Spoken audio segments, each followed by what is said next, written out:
আসসালামু আলাইকুম ওয়া রাহমাতুল্লাহি ওয়া বারাকাতুহু। কেমন আছেন সবাই?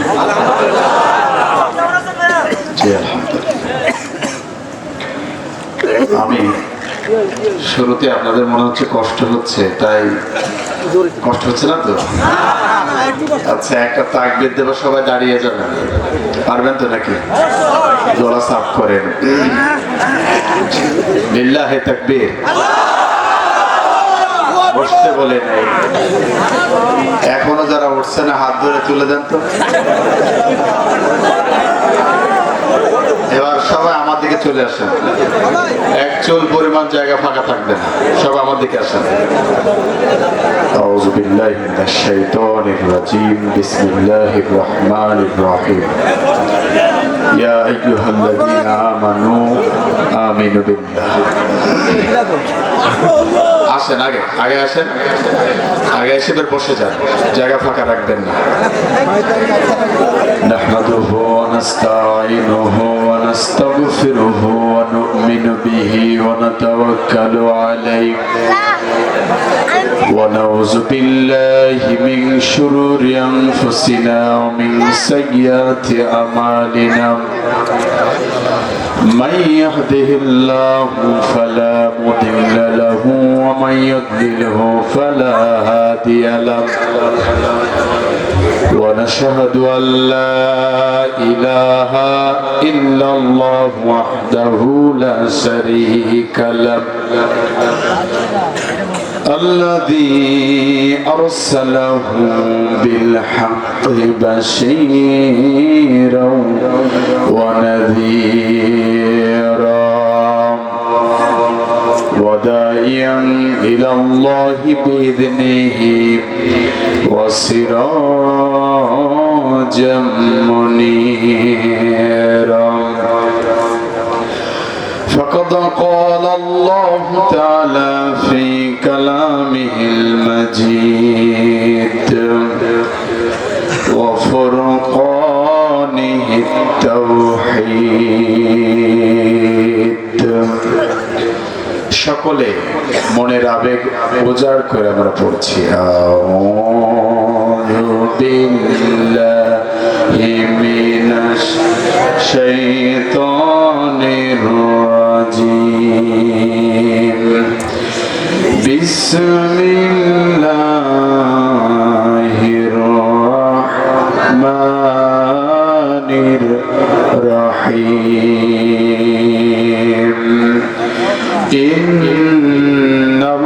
ইন্নাল্লাহা ওয়া মালাইকাতাহু ইউসাল্লুনা আলান নবী ইয়া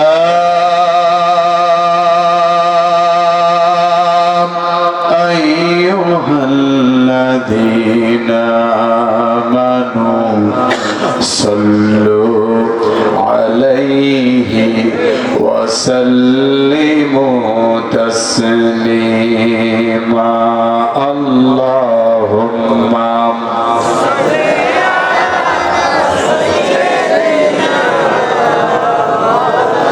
ওয়া আলা আলি সাইয়্যিদিনা।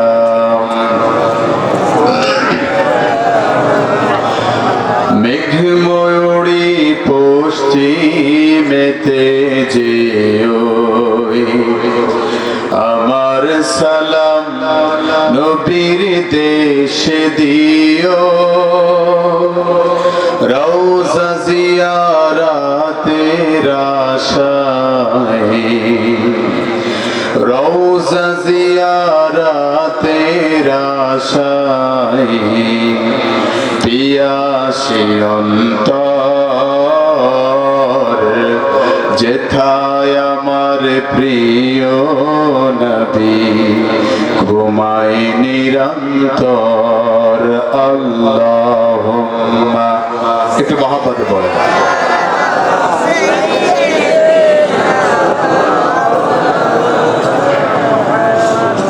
ওয়া আলা আলি সাইয়্যিদিনা।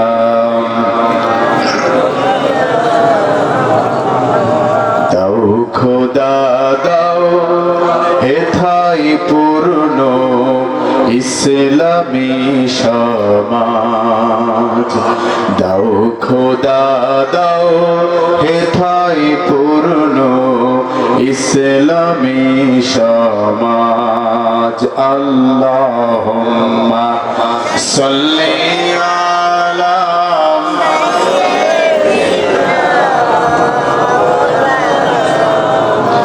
ওয়ালা আলি সাইয়্যিদিনা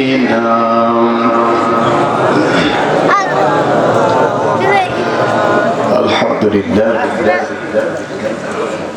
সনকা গাজীপুর পাঞ্জাগানা মসজিদ প্রাঙ্গণে আয়োজিত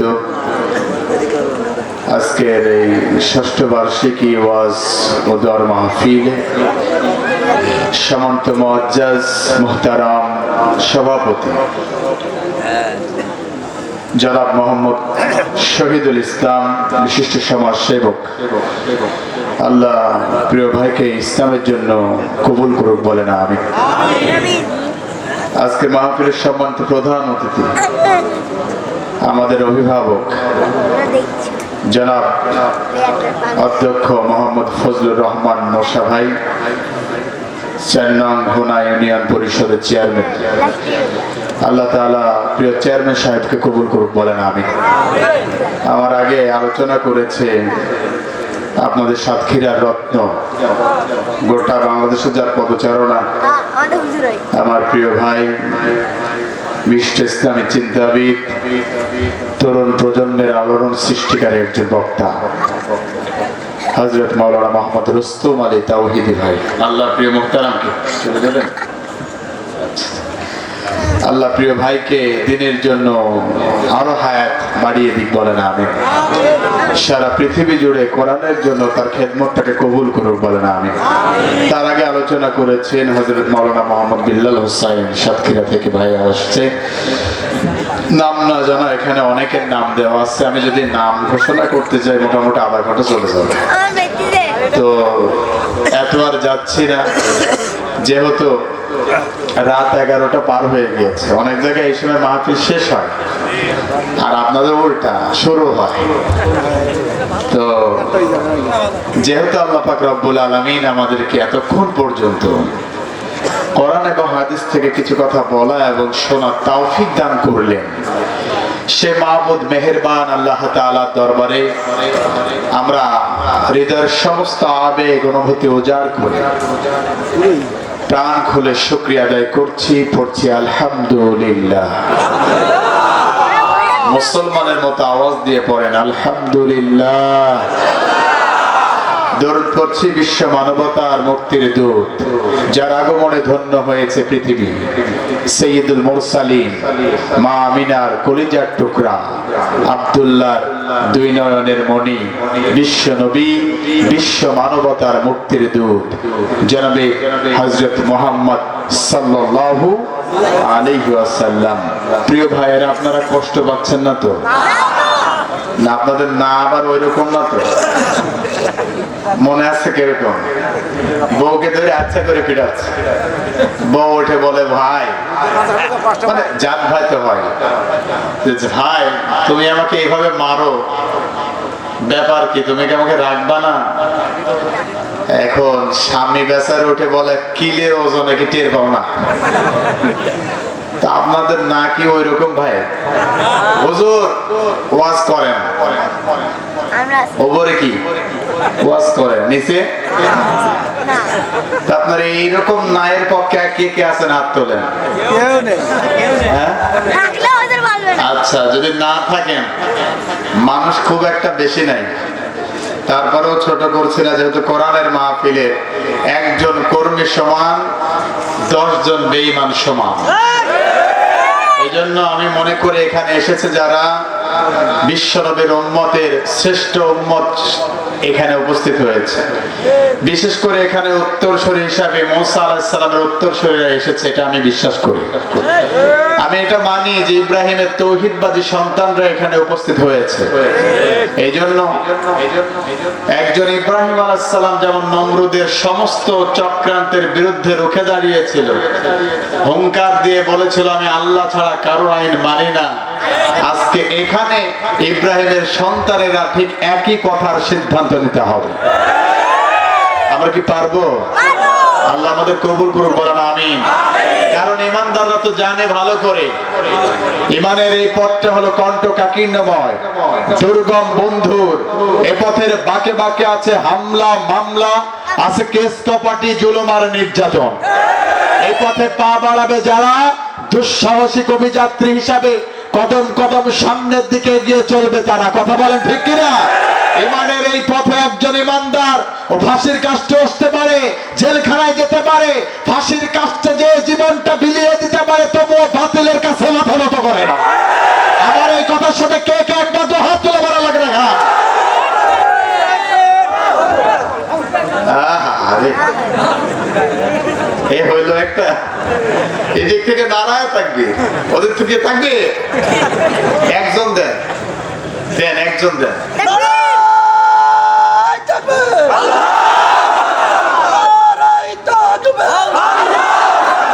আচ্ছা বন্ধ করেন।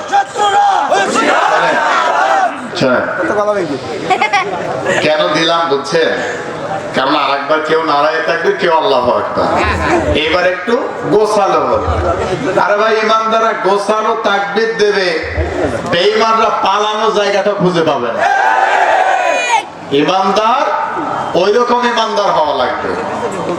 কথা কন না কেন? মঞ্চে ওঠার আগে অনেকে অনেক কথা বলেছে, হুজুর এই করবেন না, তা করবেন না, মনে হয় হুজুররা বিয়ে করাবো, যা বলবে তাই শোনা লাগে।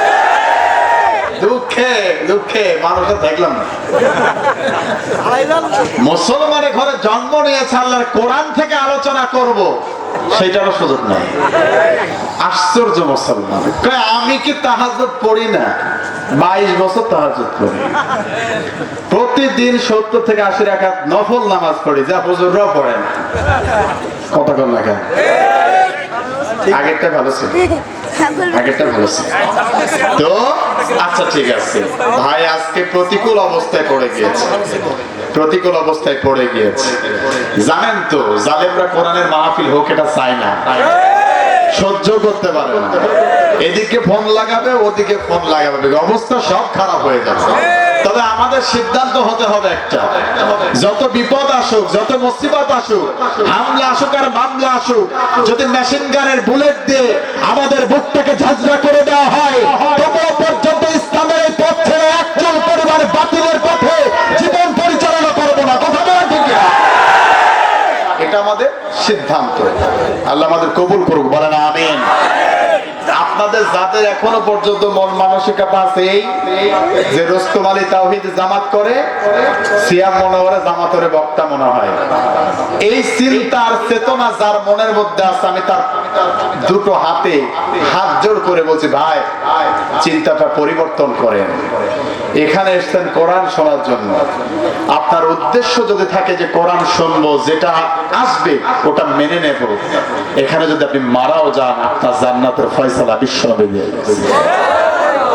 এই জন্য ইমানটাকে খাঁটি করেন, মজবুত ইমান করেন। আপনার ইমানটা থাকবে মজবুত, যা পাহাড়ের সামনে পাহাড়ের মতো বিপদ আসলেও বলবে না আমি ইমানদার। ইমানটা থাকবে মজবুত, জেলখানার লৌহ কপটে 11 বছর থাকবো, তবুও বলবো আমি বাতিলের কাছে মাথা নত করতে পারি না। ইমান হবে ওই রকম, ফাঁসির কাছে ঝুলবে, ডেকে বলা হবে প্রাণ ভিক্ষা চাও, তিনি বলবেন না আমি প্রাণ ভিক্ষা চাই না। কারণ আমি যদি এখন প্রাণ ভিক্ষা চাই, তাহলে আমার পরবর্তী প্রজন্ম মনে করবে এটাই মনে হয় ইসলাম। এজন্য তারা জীবন দিয়ে চলে গিয়েছে, প্রাণ ভিক্ষা চায় না। আমাদের সিদ্ধান্ত হবে একটা, আল্লাহ কবুল করুক, বলেন আমিন। প্রিয় ভাইরা, ঈমান নিয়ে আলোচনা হবে, আল্লাহ কবুল করুক, বলেন আমিন।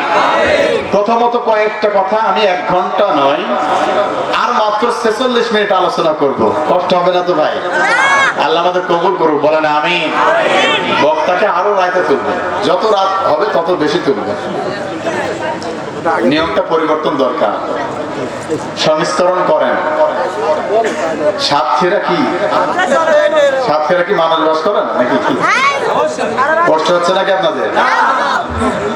এই আলোচনা এখানে কোরআন হাদিস থেকে আলোচনা হবে, আর কোরআন হাদিসের আলোচনা ভালো লাগছে না এই কথা বলে যারা উঠে যাবে ওরা হলো আব্দুল্লাহ বিন উবাই বিন সুলুলের যায়।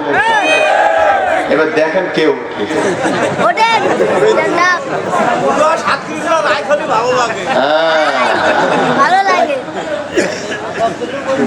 একদিন না নিম্নচাপ হলে তো ছুটি আছেই ভাই, আপনি নিম্নচাপ ভাবে যাবেন, কাজ ছেড়ে চলে আসবেন। আল্লাহ কবুল করুক, বলেন আমিন।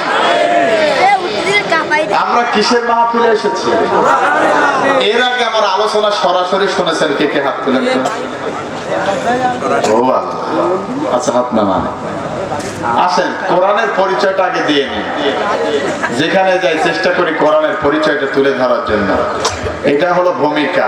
আল্লাহ কবুল করুক, বলেন আমিন। কিসের মাহফিল? আপনাদের সে এটা ভিক্ষুকেরও আওয়াজ বেশি হয়। ভিক্ষুক যে বলে দে মা একটা টাকা দে, লা ইলাহা বলে না? আপনার কি ওদের চেয়ে খারাপ? জবান দিয়েছেন কি? আরো আসতে বলেন, জবান দিয়েছেন কি? আল্লাহর জবান আল্লাহর জন্য খরচ হবে।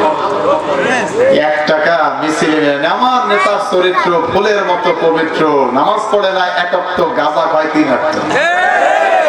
এরকম নেতা আছে না?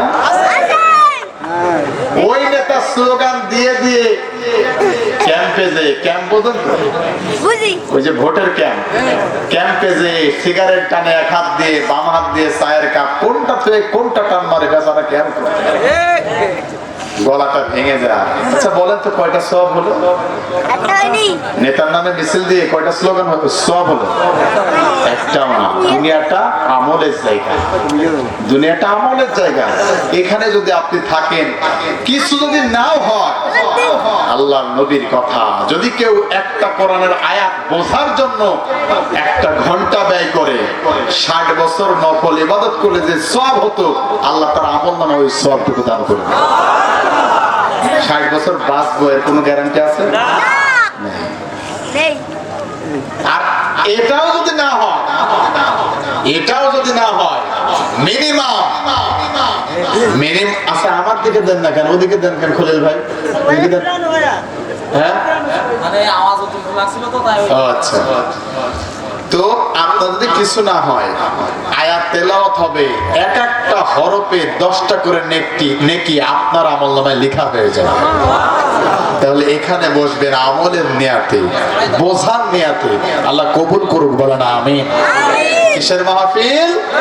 কোরআনের মাহফিল। কোরআনের চেয়ে শ্রেষ্ঠ কোন কিতাব কি আল্লাহর আকাশের নিচে জমিনের উপর আছে? আওয়াজ দিয়ে বলা লাগবে, আছে? নাই। এইটা একজন হিন্দু বাংলাদেশের বুকে বুঝতে পারে, আমার দেশের মুসলমান কিছু সংখ্যক আছে যারা বোঝে না। আসতে বলেন, আপনাদের মনে ঘুম আসতে আসতে? কোরআনের চেয়ে শ্রেষ্ঠ কোন কিতাব কি পৃথিবীতে আছে? কে বলছে? হিন্দু মানুষ বলছে। সে তার কলমের কালি দিয়ে লিখছে, কোরআন হলো এই দুনিয়ার জীবন্ত গ্রন্থ। তুমি যত রকম প্রশ্ন করো, প্রশ্ন করলে উত্তর পাবে এমন মধুমন্ত। কোরআন হলো এই দুনিয়ার জীবন্ত গ্রন্থ। সুবহানাল্লাহ। যদি প্রশ্ন করো নাম কি তোমার, হে প্রাণ প্রতিম, উত্তর দেবে ইন্নাহু লা কুরআনুল কারীম। আল্লাহু আকবার। যদি প্রশ্ন করো কোরআন তোমার দেশের বাড়ি কই, বলবে সে লাউহিল মাহফুজ, ঠিকানাহীন নই। বলো পৃথিবীতে আছে কি বই এমন মধুমন্ত। কোরআন হলো এই দুনিয়ার জীবন্ত গ্রন্থ। লেখছে আল্লাহ, লেখছে একজন হিন্দু মানুষ, শিল্পী নকুল কুমার বিশ্বাস আল্লাহর কোরআনকে লিখে লিখছে। আর মুসলমানের ঘরে জন্ম নিয়ে লেখে, সখী গো কি আপনারাও জানেন, কালার সাথে পেরেক করে সুখ পাইলাম না, হারামি চাচ্ছি সুখ পাবিও না। আচ্ছা, কালার সাথে প্রেম করে জীবনে কেউ সুখী হয়? কালা তো এমনি কালা। কি হলো ভাই, সমস্যা আছে? কালা তো এমনি কালা। আপনি বলবেন আই লাভ ইউ, ওসমান ভাই হেট ইউ, গ্যারান্টি দিয়ে বলতে পারেন। আপনি বলবেন সোনা পাখি আমার এদিকে আসো, আর ওসমান ভাই যে গালি গালাজ করতে মনে হয়। এই জন্য যে এই কথাটা বলবেন, ওই কথাটা যেন ফায়সা কোনো কথা না হয়। যেই কথাটা আপনি বলবেন, আপনার প্রত্যেকটা কথা হবে মাধুর্যপূর্ণ কথা। আপনার কথা শুনে মানুষজন ঈমানের দিকে ধাবিত হতে থাকবে। সুবহানাল্লাহ বলেন। প্রিয় ভাইয়েরা আমার, একজন হিন্দু মানুষ তার কলমের কালি দিয়ে আমার আল্লাহর প্রশংসা করে, আর মুসলমানের ঘরে সন্তান আল্লাহর এই কোরআনকে কিভাবে ডুবাতে হয় সেই সিদ্ধান্ত নেয়। কথা বলেন না কেন? কতজন আছে মানুষ চাই কোরআনের মাহফিল হোক, মানুষকে। আচ্ছা, আপনাদের বিরানি দিতে চাইছে নাকি? মানুষজন চলে আসতে নিজের পকেটে টাকা খরচ করে, আর ওই যে ওনারা মানে তারা বিরানের প্যাকেট দিয়ে লোক খুঁজে পায় না। এই জায়গায় ওদের আফসোস, এই জায়গায় আফসোস। কি রে হুজুরদের হইলোটা কি, ব্যাপারটা কি? ওরা ওদিকে যায়, কারণটা কি? কারণটা তুমি বুঝবা না, কারণ আবু জাহেল তোমার চেয়ে ভালো ছিল। আবু জাহেল আল্লাহর নবীর কোরআন তেলাওয়াত শোনার জন্য পাগল ছিল, আর তুমি কোরআনের মাহফিল বন্ধ করো। তার মানে বুঝতে হবে আবু জাহেলের চেয়ে তোমার রক্তটা খারাপ। আমি কি কোনো দলের নাম নিচ্ছি? বিশ্বাস করেন ভাই, কোরআন আমার বুকে, আল্লাহ রব্বুল কাবা, কাবা রবের কসম, আমি রাজনৈতিক কথা এখানে বলবো না। কারণ কোরআনের যা কথা আছে এই তো বলে শেষ করতে পারবো না। কোন দলকে নেড়ে কথা বলবো না, তবে কোরআন হাদিস থেকে সঠিক কথাটা বলবো। যদি আপনার বিরুদ্ধে যাই, মনে করতে হবে আপনি ভুল না কোরআন ভুল। আমি ভুল। কি ভুল? আমি ভুল। কোরআনের জায়গায় সঠিক আছে, পরিবর্তন আমাকে হওয়া লাগবে। কখন? এখন। কিয়ামতের মাঠে পরিবর্তন হবে, এখন পরিবর্তন হবে। মাথায় রাখতে হবে একটা কথা, এই কোরআন আমার বাবার কিতাব না, আপনার বাবারও কিতাব না। কোরআনের আলোচনা হবে সেইভাবে আমার আল্লাহ নাজিল করেছে, যেইভাবে। আওয়াজ দিয়ে বলতে হবে, ঠিক কিনা? কোরআনের আলোচনা যদি চেয়ারম্যান সাহেবের বিরুদ্ধে যায়, তাহলে চেয়ারম্যান সাহেবকে এখনই বাদ দিতে হবে। কোরআনের আলোচনা যদি সভাপতির বিরুদ্ধে যায়, সভাপতিও বাদ। কোরআনের আলোচনা যদি সিয়াম মনোরের বিপক্ষে যায়, সিয়াম মনোর বাদ। কোরআনের আলোচনা যদি সরকারের বিরুদ্ধে যায়, ওই সরকারকে আমরা মানি না, ঠিক কিনা? আমাদের সিদ্ধান্ত হবে একটা, আমরা কোরআনের জন্য বুকে তপ্ত রক্ত ঝরাতে পারি, কিন্তু বাতিলের কোন স্বৈরাচার শাসকের ক্ষমতার মস্তদের আইন আমরা মানতে বাধ্য না। প্রিয় আল্লাহর গোলামেরা, আল্লাহ পাক রব্বুল আলামিন এই কোরআনের মান এত বাড়িয়ে দিয়েছেন। আমরা যদি প্রশ্ন করি, কোরআন কেন এই পৃথিবীর মঞ্চে তুমি এসেছো, আল্লাহর কোরআন জবাব দেবে, লিতাহকুমা বাইনান নাসি বিমা আরাকাল্লাহ।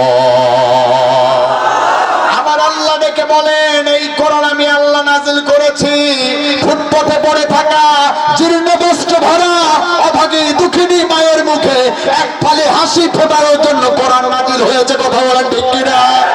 তার মানে কোরআন নাজিল হয়েছে অন্যায়, অবিচার, জুলুমের মনোচ্ছেদ দূর করে দিয়ে আল্লাহর কোরআন দিয়ে ন্যায় ভিত্তিক, ইনসাফ ভিত্তিক রাষ্ট্র কায়েমের জন্য কোরআন নাজিল হয়েছে। কথা বলেন ঠিক কিনা? এখন কিছু মানুষ আছে যাদের গায়ে জ্বালা ধরে যাবে, তারা ডেকে বলে হুজুর রাজনীতি করছে কেন? আচ্ছা বলেন তো, আমি রাজনীতি করছি? সূরা নিসা কোরআনুল কারীমের 4 নম্বর সূরার 105 নম্বর আয়াতে আল্লাহ এই কথাটা বলছে। তাহলে বলেন তো কোরআনের বাইরে বললাম? আল্লাহ এইটাই বলছে, কোরআনকে আমি ন্যায় বিচার করার জন্য পাঠিয়েছি গোলাম।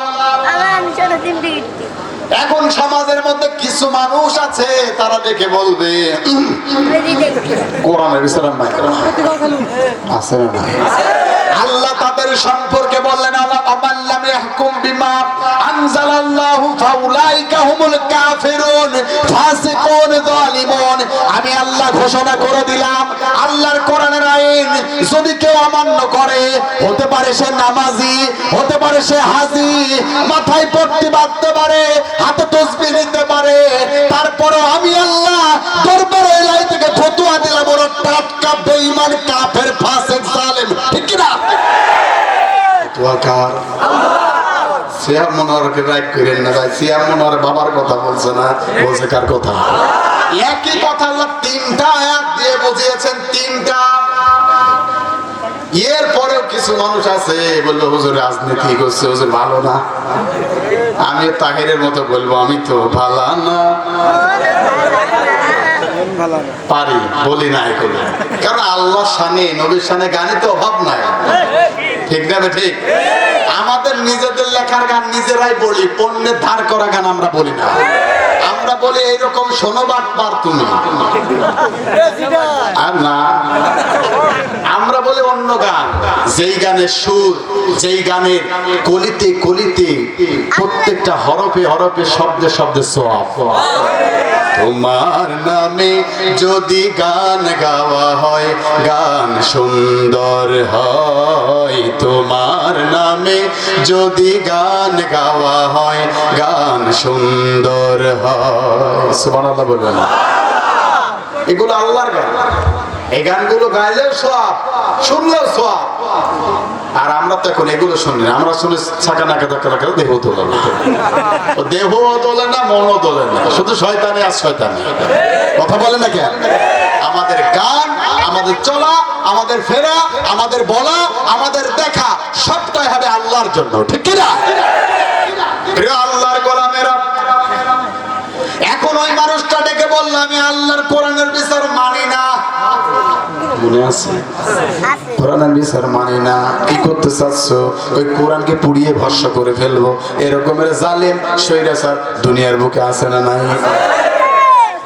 আল্লাহ পাক রব্বুল আলামিন ওই মানুষটার জবাব এই যারা ডেকে বলেন, শোনো হে গোলাম, ইন্না নাহনু নাযালনা যিকরা ওয়া ইন্না লাহু লাহাফিযুন।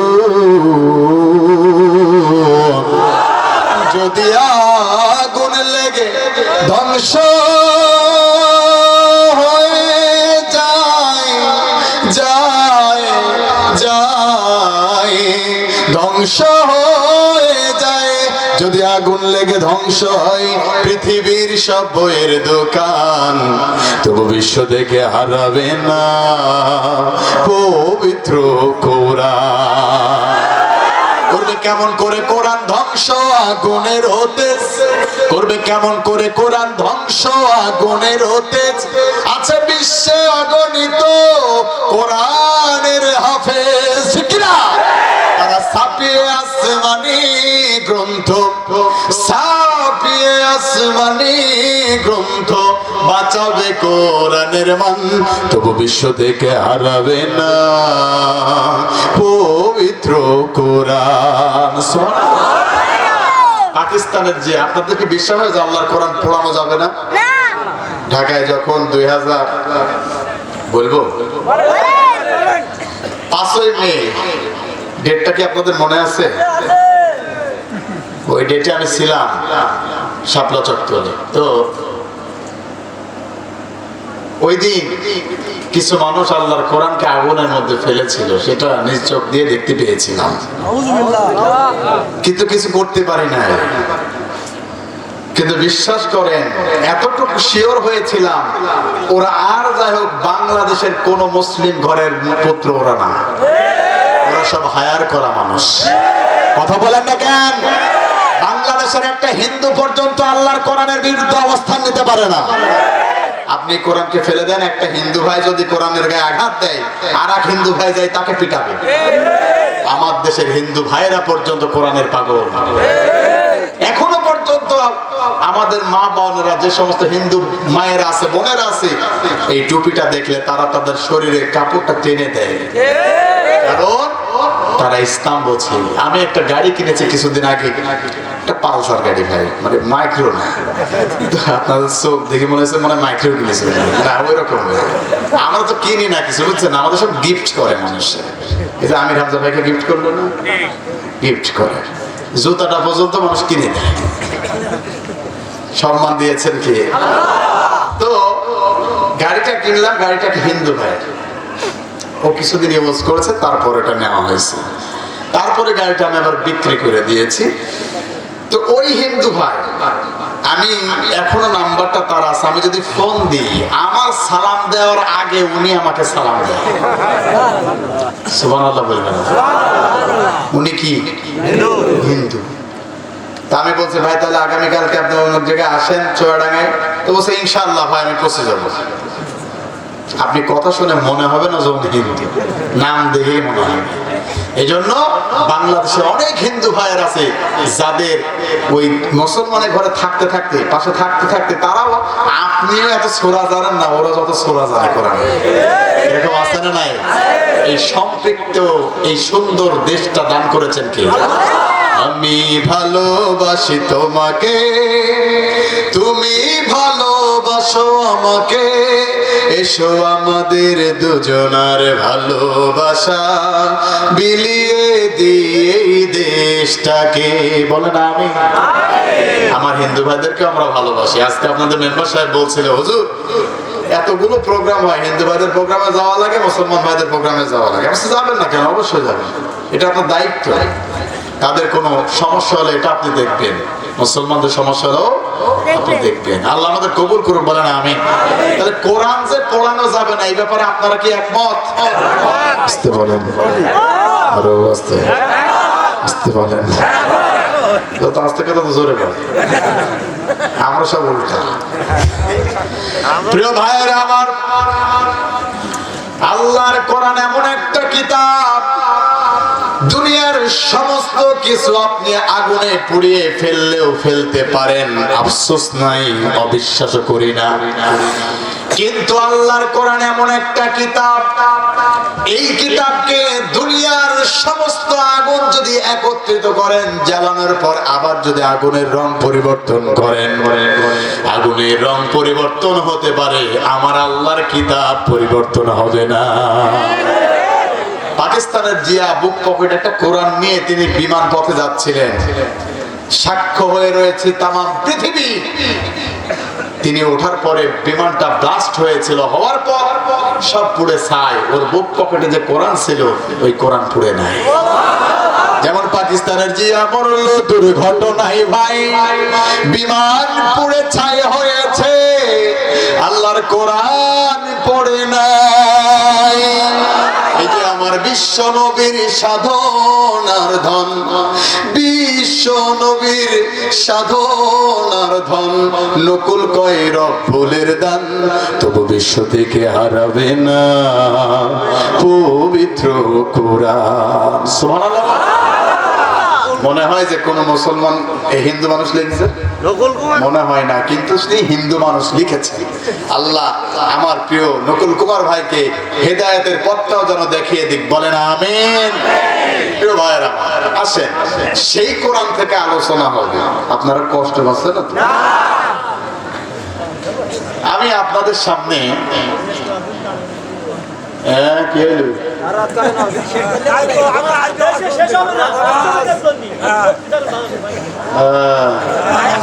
হুজুর আপনি ওয়াজ করতে করতে শহীদ হয়ে যান, কিছু সমস্যা নেই, ফজরের নামাজ পড়ব। এইটাই হয়, যারা নামাজে তারা ভালো বলছে, রাত 2টার সময় ঘুমায়, ফজরের সময় আর ওঠা যায় না। জি জি সময় যাবো, তাও চিন্তা হবে ইনশাআল্লাহ, বলেন ইনশাআল্লাহ। আপনাদের তেজ তো ভালোই। আচ্ছা বলেন তো আল্লাহু আকবার। হয়েছে? আচ্ছা সকলে মিলে বলেন। সামনের এই যে খুঁটি দেখা যাচ্ছে না, এই বাঁশের খুঁটির ওই পিছনের লোকজন বলেন তো আল্লাহু আকবার। রেডি ছিলেন না? আচ্ছা আর একবার চান্স দেন, বলেন আল্লাহু আকবার। আচ্ছা এবার এই খুঁটির অঞ্চলের লোকজন বলেন আল্লাহু আকবার।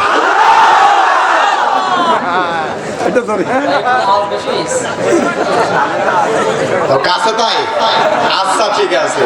আচ্ছা সবাই মিলে এবার বলেন, আমরা কাউকে ছোট করতে চাই না, আল্লাহর জন্য একবার আল্লাহর নামটা নেবেন, কিছু না হলো 40টা নাকি আপনার আমল নামায় লেখা হয়ে যাবে। আল্লাহু আকবার, আরো জোরে আল্লাহু আকবার। শয়তান যে কোথায় গেছে আপনি খুঁজে পাবেন। আল্লাহ আমাদের কবুল করুক, বলেন আমিন।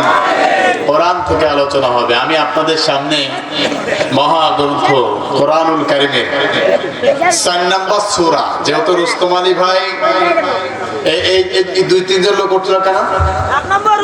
1 নম্বর, আচ্ছা ঠিক আছে। এই মহাগ্রন্থ কোরআন থেকে প্রিয় রুস্তম আলী ভাই তিনি সম্ভবত সূরা নিসা থেকে কথা বলছিলেন। তো আমিও সেই যুগে যোগ মিলিয়ে সূরা নিসারই একটা আয়াত তেলাওয়াত করেছি। কোরআনুল কারীমের 4 নম্বর সূরা, সূরা নিসার 136 নম্বর আয়াতের প্রথম অংশ। আল্লাহ পাক রব্বুল আলামিন বলেন, ইয়া আইয়ুহাল্লাযিনা আমানু, ইয়া হে আইয়ুহাল্লাযিনা যারা আমানু ঈমান এনেছো, আমিনু বিল্লাহ, তোমরা আল্লাহর প্রতি ঈমান আনো। সুবহানাল্লাহ বলেন।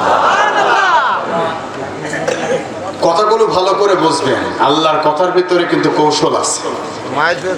আল্লাহ যদি বলতো ইয়া আইয়ুহাল্লাযিনা কাফারু, হে কাফেরেরা, অবিশ্বাসীরা, তোমরা আল্লাহর প্রতি ঈমান আনো, কথাটা ঠিক ছিল। কিন্তু আল্লাহ বলছে যে ইয়া আইয়ুহাল্লাযিনা আমানু, হে ঈমানদারেরা, আমিনু বিল্লাহ, তোমরা আল্লাহর প্রতি ঈমান আনো। আচ্ছা, ঈমানদাররা কি আল্লাহর প্রতি ঈমান আনে না? কথা কম না কেন? এনেছে। তারপর আল্লাহ কেন বলছেন? আল্লাহ এই জন্য বলছেন যে ঈমান আনার পরেও অধিকাংশ মানুষ বেঈমান। কারা বেঈমান এটা আমাদের জানার দরকার আছে না নাই? আসেন খাতা কলমে আজকে দেখে যান। যতই বড় জুব্বা হোক আর যত বড় টুপি পরে আসুক আর যতই লেকচার ঝাড়ুক, আমি ভালো নামাজি ইমানদার, আমার আল্লাহর কোরআনের বক্তব্য অনুসারে ওই হলো টাটকা বেঈমান। আজকে এদিকে যাব, আল্লাহ কবুল করুক, বলেন আমিন। ভাইয়েরা আমার, প্রথম কথা হলো ইয়া আইয়ুহাল্লাযিনা আমানু, হে ঈমানদারেরা। আল্লাহ প্রথমেই ডাক দিচ্ছেন যারা ঈমানদার। তার মানে দুনিয়ার সবকিছু আপনার বৃথা যাবে যদি আপনার ঈমান না থাকে। ঈমানটা আগে প্রয়োজন, ঈমানটা প্রিয় আল্লাহর গোলামেরা ভালো করে লক্ষ্য করেন। আল্লাহ পাক রব্বুল আলামিন এখানে বলছেন যারা ঈমানদার তোমরা আল্লাহর প্রতি ঈমান আনো। আমরা বললাম আল্লাহর প্রতি ঈমান আনলে কি কি করা লাগবে, আল্লাহ রাব্বুল আলামিন সেটাই ডেকে বলছেন আমিনু বিল্লাহ, আল্লাহর প্রতি ঈমান আনো। আল্লাহর প্রতি যদি ঈমান আনতে হয় তাহলে আল্লাহকে মানা লাগবে। কথা কম না কেন? আমরা কি আল্লাহকে মানি? সবাই বলতো আমরা কি আল্লাহকে মানি? ভাই, লাফালাফির নাম ওয়াজ না, কিছু নিয়ে যাবেন ওইটার নাম ওয়াজ। কোরআন থেকে কিছু নিয়ে যান, আমলের পরিবর্তন করেন, এগুলো দরকার। আপনি জানেন একটা মানুষের দোয়া কবুল হলেই তো হয়ে যায়, কিন্তু দোয়া কবুল হয় না কেন? আমাদের মধ্যে ভেজাল আছে। এই ভেজালটাকে দূর করা লাগবে। আমরা আল্লাহকে কি মানি? সবাই বলা লাগবে আল্লাহকে মানি। আচ্ছা, আমি বলছি যে আমরা সবাই আল্লাহকে মানি না। মানি দাঁড়াও, তোমার আব্বু কথা বলে না, তুমি তো ভালোই কথা বলো। শোনেন, আমি আল্লাহকে মানি, এই আয়াতটার মধ্যে কত কথা আছে আপনি লক্ষ্য করেন। আমি আল্লাহকে মানি এই কথা যদি বলি তাহলে 4টা জিনিস মানা লাগবে। কয়টা? 4টা জিনিস যদি আপনি মানেন তবে আপনি ঈমানদার। 4টার মধ্যে যদি একটা বাদ যায় আপনি বেঈমান। আমি কি বলবো 4টা কি কি? 1 নাম্বার, আল্লাহর অস্তিত্ব আছে না নাই? 2, আল্লাহর গুণাবলী আছে না নাই? 3, আল্লাহর আইন আছে না নাই? 4, আল্লাহর ক্ষমতা আছে না নাই? এই 4টার যদি কোনো একটা মানুষ বলে যে আমি এটা মানি না, বাকি 3টা মানিও বেঈমান। 4টাই মানা লাগবে। আল্লাহর অস্তিত্ব মানা লাগবে, আল্লাহর আইনও মানা লাগবে, গুণাবলীও মানা লাগবে, ক্ষমতার মালিক যে আল্লাহ এটাও আপনাকে মানা লাগবে। আর এইটা যদি আপনি সব মানার পরে বলেন যে না, ক্ষমতার মালিক জনগণ, আপনি বেঈমান। আমি কোরআন দিয়ে প্রত্যেকটা 4টা স্টেপ আপনাদের ধৈর্য থাকলে আমি ইনশাআল্লাহ আলোচনা করব। 4টায় পর পর, তবে যতটুকু সম্ভব হয়। আমি তো আরো আসছি নাকি? এখানে যদি বেঁধে যায় তাহলে সামনে এসে ছড়াবো ইনশাআল্লাহ। আবার এখান থেকে আলোচনা হবে, আল্লাহ কবুল করুক, বলেন আমিন। আমি একাধারে ধারাবাহিক ভাবে এই আয়াতটা শুধুমাত্র এতটুকু বিষয়ে 4 দিন একই মাহফিল আলোচনা আল্লাহ করার সুযোগ করে দিয়েছিলেন, তাও এই 4টা বিষয় শেষ হয়। ওখানে তো বিস্তারিত আলোচনা ছিল। তার মানে এই যে এই আলোচনা করেছিলাম তুমি কি ভাই কোষকালে আমি বলি, ওদিকে আলোচনা করেছিলাম আল্লাহ দিনা কাফারু, কোষকালি করেছিলাম ইন্নাল্লাহা ইয়া'মুরু বিল আদলি ওয়াল ইহসান। এক আলোচনা আমি 2 জায়গায় রিপিট করতে চাই না, খারাপ হোক আলোচনা, কিন্তু মানুষকে নতুন কিছু দিতে হবে। আল্লাহ আমাদের কবুল করুক, বলেন আমিন। প্রিয় ভাইরা, তাহলে 1 নাম্বার আল্লাহর অস্তিত্বে আপনাকে বিশ্বাস করা লাগবে। আমি কি সামনের দিকে যাব? আপনারা কি বাড়ি যাওয়ার জন্য আছেন নাকি দোয়া করবেন? হ্যাঁ, আচ্ছা, যদি দোয়া করার ইচ্ছা না থাকে তাহলে বলেন আল্লাহু আকবার। প্রিয় আল্লাহর গোলামেরা, আল্লাহ পাক রব্বুল আলামিন প্রথমেই বলেছেন ঈমানের কথা। তার মানে দুনিয়া ভর্তি আমল যদি আপনার থাকে, যদি ঈমানটা না থাকে, ওই আমল দিয়ে বিন্দু মাত্র কোনো উপকার আপনার সমাজে হবে না। কথা বলেন ঠিক কি না? কিন্তু যদি আপনার আমল কম থাকে, ঈমানটা তরজাদা থাকে, ওই ঈমান দিয়ে আপনি জান্নাতে হতে পারবেন। সুবহানাল্লাহ বলেন। তাকিয়ে দেখেন উহুদের প্রান্তরে কালেমা পড়ল একজন, কালেমা পড়ার পরে তিনি যুদ্ধের ময়দানে ধাবিত হলেন। যুদ্ধের ময়দানে যাওয়ার পরে তিনি একটু পরে শুয়ে পড়লেন আঘাত খেয়ে। আল্লাহর নবী আমার হযরতে আলীকে ডেকে বলেন, আলী, এই যে লোকটা, এই লোকটা কি ঈমানে আমার উপরে মারা গিয়েছে নাকি বেঈমান অবস্থায় কোন পক্ষে লড়াই করেছে? সাথে সাথে ওই সাহাবী একটু উঠে বসলেন আর ডেকে বলেন, ইয়া রাসূলুল্লাহ সাল্লাল্লাহু আলাইহি সাল্লাম, আমি যতটুকু জানি আমি ঈমান এনেছি, আমি এখনো মারা যাই নাই। সুবহানাল্লাহ বলেন। আমি এখনো মারা যাই নাই নবী, আমি ঈমান এনেছি, কাউকে পাই নাই, যুদ্ধের ময়দানে এসেছি, দিন কায়েমের জন্য লড়াই করেছি। একটু পরে সাহাবী দুনিয়া থেকে বিদায় নিয়েছেন। আল্লাহ পাক রব্বুল আলামিন বিশ্ব নবীকে ফেরেশতা জিবরাইলের আমিনের মাধ্যমে ঘোষণা করে দিলেন, ওই মানুষটা বেশক আল্লাহর জান্নাতি হয়ে গিয়েছে। জোরে বলা যাবে কি সুবহানাল্লাহ? কিন্তু ওই সাহাবী এক ওয়াক্ত নামাজ তিনি পড়তে পারেন নাই, একটা রোজা তিনি রাখতে পারেন নাই, কি করবে কোনো আমল তিনি করতে পারেন নাই। তার মানে তিনি সময় পান নাই। তিনি কালেমা পড়েছিলেন ফজরের পরে জোহরের আগে। কয় রাকাত নামাজ আছে? 1 রাকাত নাই। এই সময় তিনি কালেমা পড়েছেন, সময় পায়নি, এই জন্য পড়তেও পারে নাই। তিনি চলে গেলেন যুদ্ধের ময়দানে, শাহাদাত বরণ করলেন।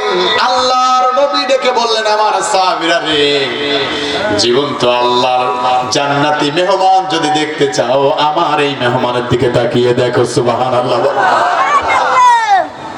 ঈমান আছে না? নাই আছে। ঈমানটা ছিল টনটনা, আর আমাদের সব ঠনঠনা।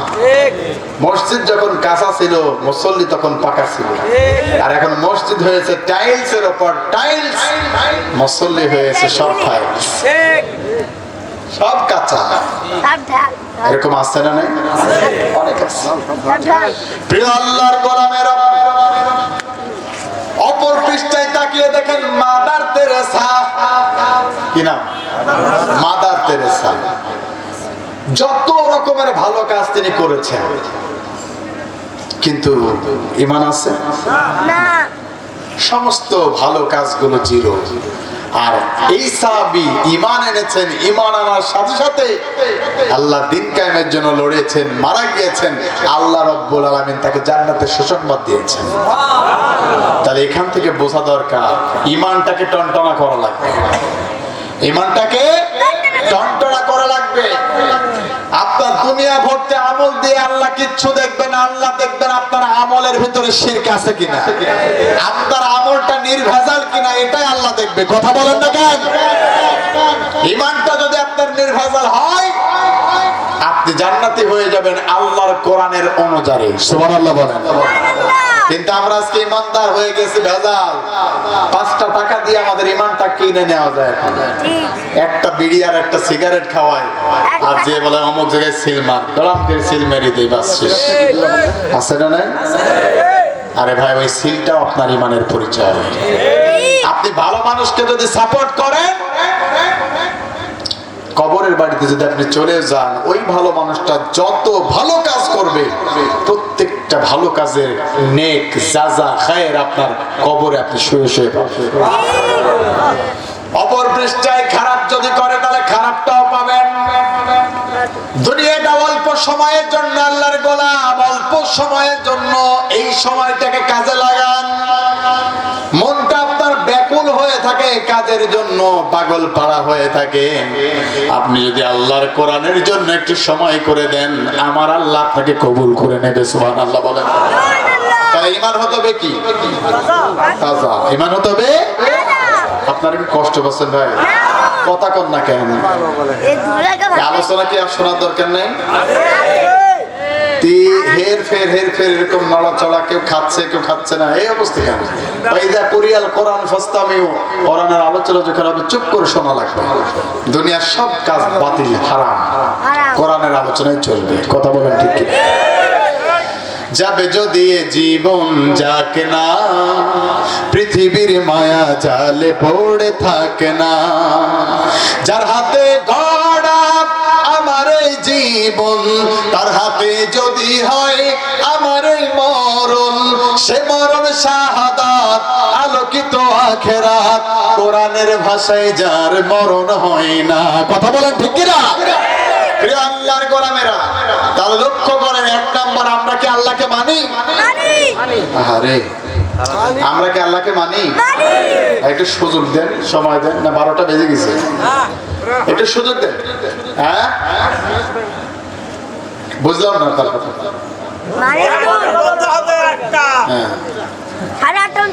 প্রিয় আল্লাহর গোলামের, একটু মনোযোগ দিয়ে শোনেন। আল্লাহকে মানা লাগবে। প্রথম কথাটা হলো আল্লাহকে মানা লাগবে। এখন আমরা কয়জন আল্লাহকে মানি? আপনি আমি আল্লাহকে মানি, এই কথাটা যেমন সত্য, ঠিক তদ্রূপ ভাবে এই পৃথিবীর ইতিহাস যত কাফের বেঈমান ছিল, তারাও কি আল্লাহকে মানে? কথা কন না কেন? তারা কি আল্লাহকে মানে? তারা কি বিশ্বাস করে আল্লাহ একজন আছে? না বলছেন। আর আল্লাহর কোরআন বলছে যে বিশ্বাস করে। সূরা আনকাবুতের 61 নম্বর আয়াতে আল্লাহ রাব্বুল আলামিন স্পষ্ট করে বলেন, আল্লাহ রাব্বুল আলামিন তার নবীকে বলেন, নবী আপনি যদি জিজ্ঞেস করেন আল্লাহু মান ফিস সামাওয়াতি ওয়াল আরদ, এই বিশাল আকাশ বিস্তীর্ণ জমিন কে সৃষ্টি করেছে, আবু জাহেল, উতবা, শাইবা তারা সকলে মিলে বলবে আল্লাহ। সুবহানাল্লাহ বলেন। কিন্তু নবী আপনি যখন দ্বীনের কথা বলতে যাবেন, তারা মানবে না। দ্বীনের যখন সঠিক দাওয়াতটা তাদের কাছে পৌঁছে দেবেন, ওই মানুষগুলো এইটার মেনে নেবে না। ঠিক তদ্রূপ ভাবে হয়েছিল, দ্বীনের দাওয়াতটা যখনই তাদের কাছে পৌঁছে দেওয়া হয়, তারা সেইটা মেনে নিতে চায় না। সব ভালো, হুজুর যখন ইলেকশন করতে যায়, তখনই হুজুর খারাপ হয়ে যায়। কথা বলেন না কেন? হুজুর সব জায়গায় ভালো ছিল, এখনো ভালো, হুজুর কি দরকার ওর মধ্যে যাওয়া? কিন্তু ভাই বিশ্বাস করেন, আমার আল্লাহ রাব্বুল আলামিন বলেন, এমন একজন নবী পাঠালাম না যেই নবী ওই সময়ের রাষ্ট্রীয় ক্ষমতা পালন করেছিল না। কথা বলেন ঠিক কি না? তারা মানবে না। কোলে কাকে করে মানুষ করলো মুহাম্মদ সাল্লাল্লাহু আলাইহি সাল্লাম। আপনি আমাদের বড় আদরের মানুষ, বড় আদরের মানুষ, কত ভালোবাসতো। চাচা আবু তালিব, বিশ্বনবীর পেটে একদিন ব্যথা হলো। কি হলো? পেটে ব্যথা। তিনি খুঁজে বেড়াচ্ছেন কি করবেন, পেটে ব্যথা তো সারার দরকার, ভালো তো বাসা আছে নাই? ব্যাকুল হয়ে পড়লেন। শেষ পর্যায়ে খবর পেলেন প্রায় 80 কিলোমিটার দূরে যেতে হবে, ওই জায়গায় যে একটা ডাক্তার পাওয়া যাবে। তাছাড়া এরিয়ার ভেতরে কোনো ডাক্তার নেই। ওই ডাক্তারটা ছিল একজন পাদ্রী। ভালো করে খেয়াল করবেন, কালেমার দাওয়াত কিন্তু তারা গ্রহণ করবে করবে না, এখান থেকে শিক্ষা নেন। ওই ডাক্তার ছিল একজন পাদ্রী ডাক্তার, খ্রিস্টান একজন পাদ্রী। আল্লাহর নবী বিশ্ব নবীর পেটে যন্ত্রণা হলো। আল্লাহর নবী বলছেন, চাচা আমার যন্ত্রণা আমি সহ্য করতে পারছি না, কি করা যায়? চাচা আবু তালিব ডেকে বলল, মুহাম্মদ তোমার দুঃখ আমি সহ্য করতে পারি না, তোমার ব্যথা আমি মেনে নিতে পারি না। যদি 80 কিলোমিটার কেন, যদি 80,000 কিলোমিটার দূরে যেতে হয়, তবু আমি তোমাকে নিয়ে যাব, তোমার যন্ত্রণা থেকে মওকুফ করব। সুবহানাল্লাহ বলেন। এত ভালোবাসা নিয়ে চলে গেলেন, হাঁটতে হাঁটতে নিয়ে চলে গেলেন বিশ্বনবীকে। যেতে যেতে লক্ষ্য করলেন, যখন ওই জায়গাটা পৌঁছালেন, তিনি লক্ষ্য করলেন অনেক বড় একটা লাইন। ডাক্তারের কাছে গেলে লাইন হয় না? বর্তমান তো ডাক্তার না, অধিকাংশ ডাকাত আছে না নাই? আপনি খালি বলবেন আমার স্ত্রী প্রেগনেন্ট, ও কেটি কুইটি সারা বারা করবে, কথা বলেন না কেন? আচ্ছা, আজ থেকে 20 বছর আগে যারা আছেন, 20 বছর আগে মা বোনদেরকে সিজার করা লেগেছে, এখন লাগে কেন? ঘরে বসে বসে শুধু খায় আর টেপে, কথা বলেন না কেন? খায় আর টেপে। এক গ্লাস পানি গভীর রাতে আপনি যে চাবেন, বলবে যে তুমি ঢেলি খাও আর আমাকে এক গ্লাস দাও, আমি সিরিয়ালটা শেষ করে নেই। রাত 12টার সময় যে ওর সিরিয়াল আছে, কথা বলে না কেন? এরকমই বেশি। প্রিয় আল্লাহর গোলামেরা, আল্লাহর নবীকে মন দিয়ে, প্রাণ দিয়ে, কলিজা দিয়ে ভালোবাসতো। কারণ বিশ্ব নবীর শরীরে একটা আঘাত পাক এটা মেনে নিত না নিজের চাচা আবু তালেব। সুবহানাল্লাহ বলেন। কালেমার দাওয়াত দিয়েছে, কালেমার দাওয়াত দিয়েছে। আবু জাহেল ডেকে বলেন, আবু তালিব তুমি তোমার ভাতিজাকে বলে দাও যে এই দাওয়াতটা যেন একটু বন্ধ করে দেয়, এই দাওয়াতটা দরকার নেই। যদি গাড়ি চাই গাড়ি দেব, নারী চাইলে নারী দেব, সম্পদ যা চাই সব দেব। আল্লাহর নবীর কাছে যখন এই সুন্দর উপহার দেওয়ার জন্য বলা হলো, আল্লাহর নবী বিশ্ব নবী এবার নিজের চাচা আবু তালিবকে ডেকে বলেন, চাচা আপনি শুনে নেন, ওরা যেটা দিতে পারে আর যেটা দিতে পারে না, যেমন পূর্ণিমার সূর্য চাঁদটা যদি আমার ডান হাতে দেয়, সূর্যটা যদি আমার বাম হাতে দেয়, তবুও পর্যন্ত দিনের এই কালেমার পথ থেকে এক চুল পরিমাণ আমি সরে যাব না। আল্লাহু আকবার। এটা হলো ইমানদারদের বৈশিষ্ট্য। এই জন্য ইমানদাররা যুগে যুগে সৈয়দ কুতুবের মতো জীবন দিয়েছে, ফাঁসির কাষ্টে ঝুলেছে, হাজার বার মেরেছে, কিন্তু তারা বাতিলের কাছে মাথা নত করে নাই। কথা বলেন ঠিক কিনা? এটা হলো ইমানদার, এটা হলো ইমানদার। সৈয়দ কুতুবকে যখন কারাগারে বন্দী করা হলো, বন্দী করার পরে তাকে ফাঁসির জন্য বলা হলো। একজন হুজুর যাচ্ছে, যাওয়ার পরে কালেমা পড়াবে। কি পড়াবে? সৈয়দ কুতুব রহমাতুল্লাহ আলাইহিকে বলা হলো, আমি আপনাকে কালেমা পড়াতে আসছি। সৈয়দ কুতুব ডেকে বললেন যে তুমি যে এই কালেমাটা পড়ানোর জন্য আমার এখানে এসেছো, ওই কালেমার দাওয়াত দিতে গিয়ে আজকে আমি ফাঁসির মঞ্চে। আমি কালেমার দাওয়াত দেওয়ার কারণে আমাকে ফাঁসি দেয়, আর তুমি কালেমার পড়ানোর কারণে তোমাকে বেতন দেয়। তার মানে তোমার কালেমা আমার কালেমা এক হতে পারে না। তোমার কাছে কালেমা আমার শেখা লাগবে না। তুমিও হুজুর, আমিও হুজুর, কিন্তু পার্থক্য আছে, দাওয়াত একটা। কথা বলে না কেন? জিকির করছে, কি জিকির জানেন? জিকির করছে আল্লাহর ধন রাসূল রে দিয়া টুনটুনা টুনটুন,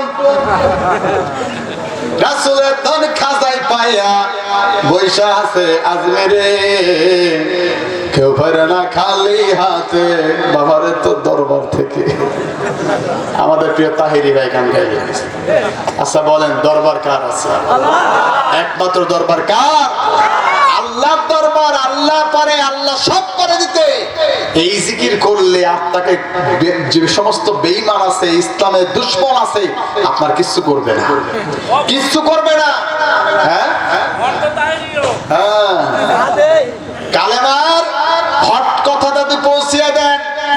আপনি যদি এখন যে জিকির করেন, প্রিয় আল্লামা বলেছিলেন কথাগুলো, আসলে প্রত্যেকটা কথা আল্লাহর ওলিদের প্রত্যেকটা কথা জামানের সাথে মিলে যাবে, এটাই বাস্তবতা। তিনি বলেছিলেন আপনি যদি ওই পার্লামেন্টের সামনে যে পড়েন লা ইলাহা ইল্লাল্লাহ লা ইলাহা ইল্লাল্লাহ লা ইলাহা ইল্লাল্লাহ, আপনি যদি এই জিকির করেন আপনাকে দেখে আঙ্গুর দেবে, আপেল দেবে, বেদানা দেবে, বেদনা দেবে না, বেদেনা দেবে, সব দিয়ে বলবে খাজা বাবা আসছে রে, খান খান খান। আর আপনি যদি ওই পার্লামেন্টের সামনেই যদি দাঁড়িয়ে বলেন লা ইলাহা ইল্লাল্লাহ, আল্লাহ ছাড়া কোন সরকারের আইন আমি মানি না, আল্লাহ ছাড়া কোন মানুষের আইন আমি মানি না, আমি আল্লাহর গোলাম, আল্লাহর কথা মানি, আল্লাহর হুকুম মানি, আল্লাহর হুকুম ছাড়া দুনিয়ার কারো হুকুম আমি মানি না, এই কথা যখনই বলবেন বিপদ তখনই আসবে। কথা বলেন না কেন আপনারা? বিপদ তখনই আসবে। সৈয়দ কুতুব রহমতুল্লাহ আলাইহিকে বললেন শুনুন, আপনার দাওয়াত আর আমার দাওয়াত এক না। কথা বলেন না কেন? তোমার দাওয়াত আমার দাওয়াত নেই দাওয়াতে মিল, তোমার কিতাব আমার কিতাব নেই আবার অমিল। কথা বলেন ঠিক কি না? তোমার দাওয়াত মাংস পোলাও প্লেট ভরা ভাত, আমার দাওয়াত জেলখানাতে 11 বছরের রাত। বুঝতে বুঝপাতা, না বুঝলে হ্যাঁ।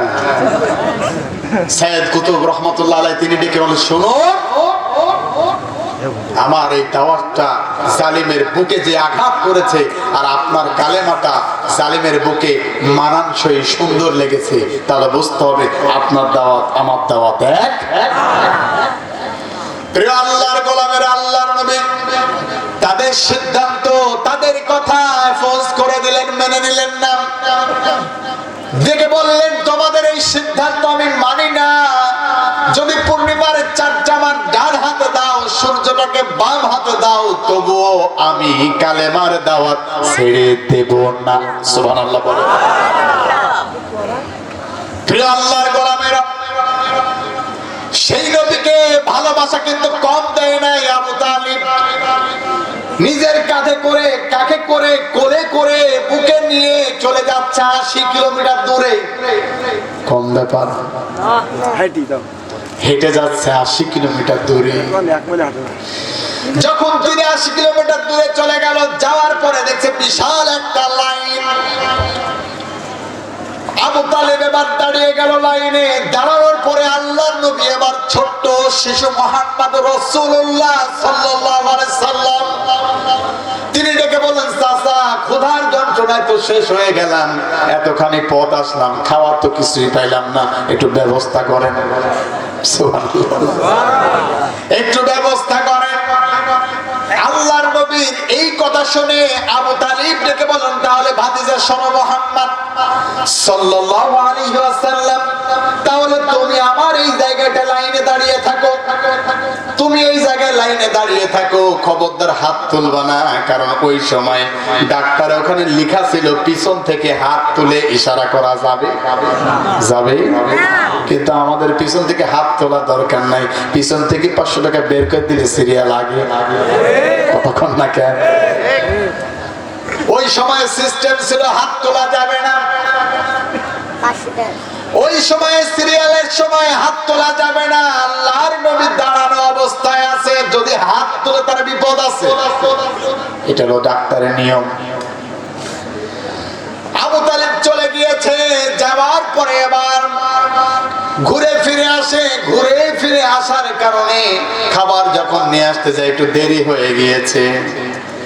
আল্লাহর নবী দাঁড়িয়ে আছেন, কিন্তু আল্লাহ রাব্বুল আলামিন বিশ্ব নবীকে হুকুম করেছে হাতটা তোলার জন্য। সুবহানাল্লাহ বলেন। এরপরে মারাত্মক ঘটনা ঘটে গেছে। কি ঘটনা? মারাত্মক ঘটনা। তা আজকে আর বলবো না, সামনে বলবো ইনশাআল্লাহ। 12:30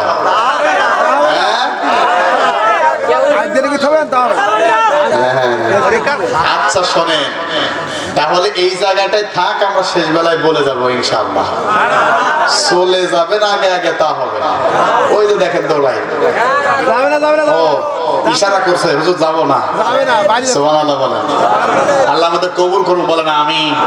প্রিয় ভাইয়েরা আমার, এই জায়গায় আল্লাহর নবী যখন হাত তুললেন, আল্লাহর নবী যখন হাত তুললেন, ওইখানে ডাক্তার একটা কম্পাউন্ডার ছিল।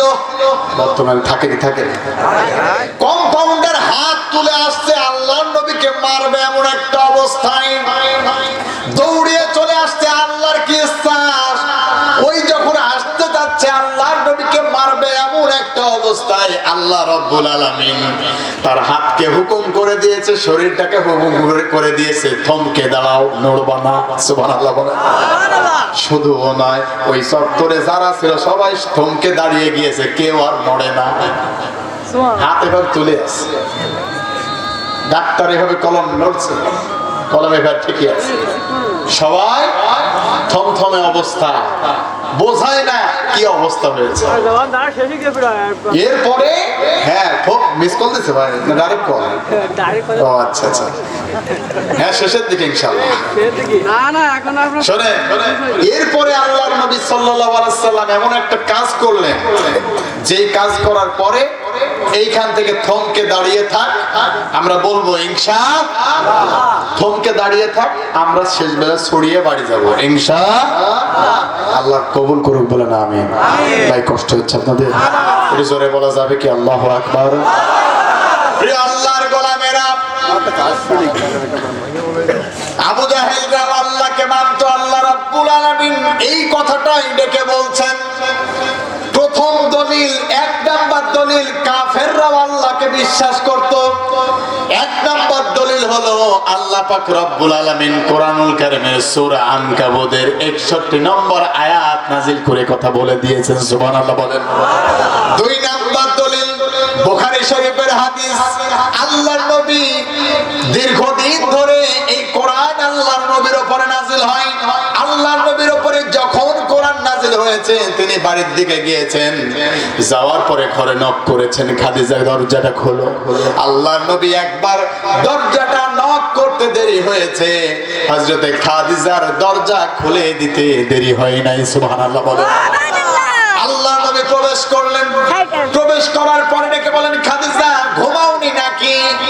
হযরতে খাদিজাতুল কুবরা রাদিয়াল্লাহু তাআলা আনহা ডেকে বলেন, ইয়া রাসূলুল্লাহ, আপনি দিনের জন্য এত কষ্ট করেন, আর আমি যদি ঘুমিয়ে যাই তাহলে কিয়ামতের ময়দানে আসামি হয়ে যাব। আপনি আমাকে ডাকবেন, আমি উঠবো না, বেয়াদবি হয়ে যাবে ইয়া রাসূলুল্লাহ, এই জন্য দরজাটাকে বিছানা বানিয়ে দাঁড়িয়ে দাঁড়িয়ে আমি ঘুমাই। সুবহানাল্লাহ বলেন।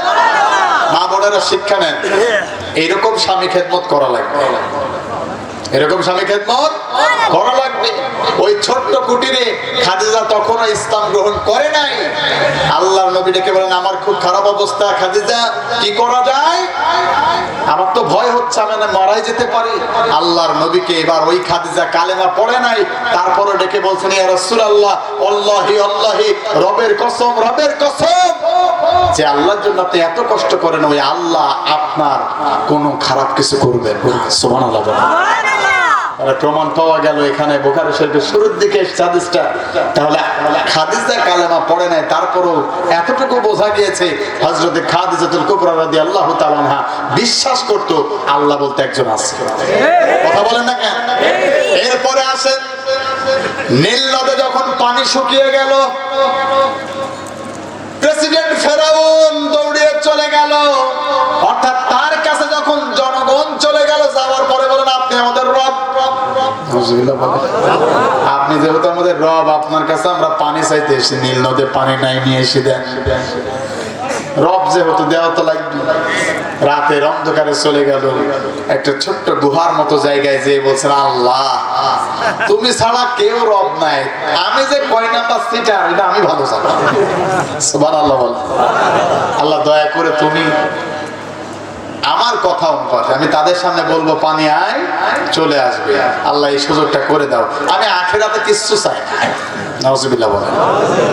মাথায় রাখবেন, এখান থেকে শিক্ষা, আপনি দুনিয়া যদি চান আল্লাহ দুনিয়া দিয়ে দেবে, আখিরাত যদি চান আল্লাহ আখিরাত দিয়ে দেবে। সুবহানাল্লাহ বলেন। ফেরাউন ওই দিন বলেছিল পানি আসতে হবে নীল নদে, আল্লাহর হুকুমে পানি চলে এসেছিল। সুবহানাল্লাহ বলেন। মানুষগুলোকে ডেকে বলেন, আমার রব্বুকুমুল আলা, আমি তো বড় রব, আমি বড় রব।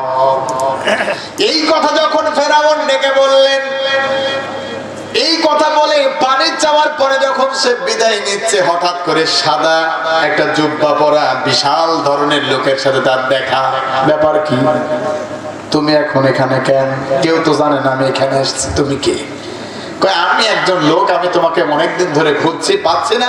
তো ফেরাউন, তোমার কাছে আমার একটা লেখা আছে, একটা প্রশ্ন জানার দরকার আছে। কি প্রশ্ন? কই কেউ যদি একজনের নুন খায়, নুন খেয়ে যদি তার গুণ না গায়, তাহলে তার কি করা উচিত? ফেরাউন ওই দিন বলেছিল এই যে নীল দরিয়া চুবিয়ে মারা উচিত। তো বলছে যে আমি এটা বিশ্বাস করি না, তুমি লিখে দাও। ফেরাউন ওই দিন লিখে দিয়েছে। শেষ বেলায় কি হয়েছিল? ওই লোহিত সাগর বা নীল দরিয়ায় তাকে চুবানো হয়েছিল। তার মানে তার কথা রাখা হয়েছিল। আচ্ছা, ফেরাউন যখন পানি চাইছিল কার কাছে? আল্লাহর কাছে। প্রিয় আল্লাহর গোলামেরা, ফেরাউনও জানতো আল্লাহ একজন আছে, নমরুদও জানতো, সবাই জানতো, কিন্তু মানতো না। আল্লাহ রাব্বুল আলামিন এজন্যই ডেকে বলেন গোলাম। সবাই বিশ্বাস করতো আল্লাহ একজন আছে, কিন্তু মানতো না। আপনারা যদি সূরা ফিলের দিকে লক্ষ্য করেন, কাবা ঘরে